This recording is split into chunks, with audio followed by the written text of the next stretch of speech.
झाडा र पखाला आफ्नो सच्चा भइले समाला हल्ला चलाउने हुँदैन भएको हल्ला चलाउने त्यही भएर गाउँघरमा चर्बी बनाउने पखालामा खुवाउने जिन्कले पसिलो नि खुवाउने चिन्चिनै हल्ला चलाउने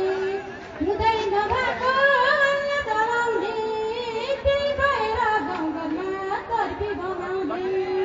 खुवाउने जिन्कले पसिलो नि खुवाउने चिन्चिनै हल्ला चलाउने हुँदैन भएको हल्ला चलाउने त्यही भएर गाउँघरमा चर्बी बनाउने कुरा सोचाउँछ भइले एकचोटि गर्भत गराउँ चारचोटि हल्ला चलाउने हुँदैन भएको हल्ला चलाउने त्यही भएर गाउँघरमा चर्बी बनाउने